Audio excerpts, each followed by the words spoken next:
I've talked about several other notable horror anthology series in the past, including Tales from the Dark Side, Monsters, and Tales from the Crypt. But one of the most unique and short-lived was Masters of Horror, that would bring together some of the most iconic horror filmmakers for one of the most overlooked horror TV shows ever made.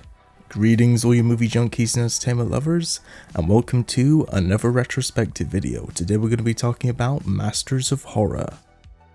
In the early 2000s, writer-director Mick Garris, known for several cult horror films including Critters 2, Psycho 4, and Sleepwalkers, invited some of his director friends to an informal dinner at a restaurant in Sherman Oaks, California. The original 10 directors attending included John Carpenter, Larry Cohen, Don Coscarelli, Joe Dante, Guillermo del Toro, Stuart Gordon, Tobe Hooper, John Landis, and William Malone. Subsequently, Garris would organize several regular dinners with the group and began inviting several other horror and genre directors, including Dario Argento, Wes Craven, David Cronenberg, Rob Zombie, Fred Dekker, William Lustig, Quentin Tarantino, Robert Rodriguez, and many others, becoming known as the Masters of Horror Dinners. This would then inspire Garris to create an anthology series in 2005 where each episode will be helmed by a different well-known horror director, with Garris producing the series for Showtime as 1-hour mini-movies, with the condition that each director would get full creative control over each episode,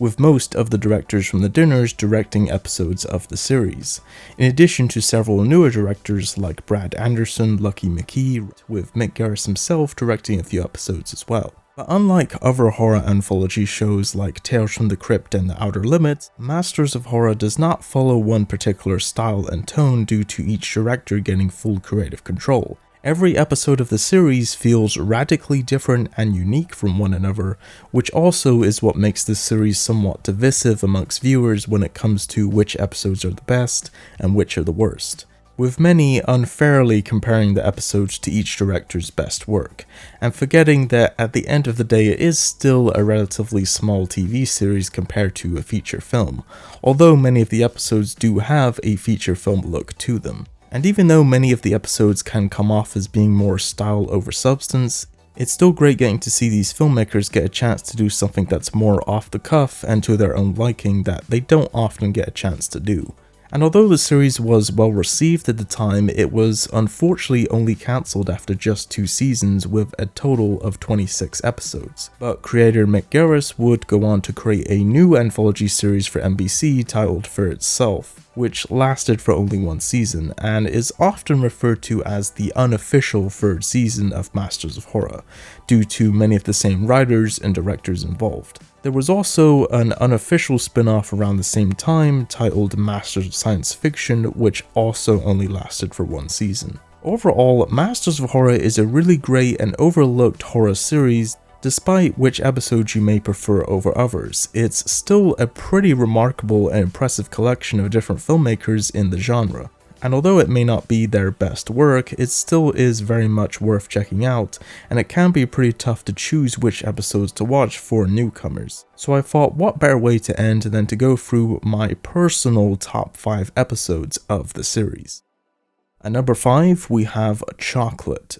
This episode, directed by Mick Garris, is about a divorced man who gets psychically linked to a beautiful woman where he can feel everything that she feels and tries to meet her after witnessing her kill someone. Almost more of a thriller than a horror, this episode is not one of the more popular ones, but I like the concept of it and thought it was executed pretty well.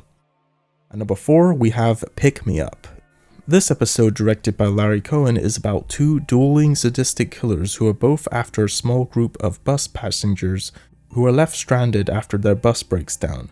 A great little concept and one of the few episodes that I would say ranks among the director's best work. At number 3 we have Cigarette Burns. This episode, directed by John Carpenter, is about a movie theater owner who is hired to track down the only existing print of a film notorious for causing its viewers to become homicidally insane. For many people, the best episode of the series, and rightfully so, as it's John Carpenter given the opportunity to do what he does best, and really lives up to the name Masters of Horror. And number 2, we have Sounds Like. This episode, directed by Brad Anderson, is about a man whose sense of hearing has taken on extraordinary capabilities, which slowly drives him insane. The concept of this one might seem simple, but the way it's executed and the way it ends is what makes it worth watching. And at number 1, we have Family. This episode, directed by John Landis, is about a murderous psychopath secretly living in a small Midwestern town where he sets a trap for a couple who have just moved in across the street. The ending twist in this one is up there with the best of Tales from the Crypt and is also what makes it my personal favorite episode.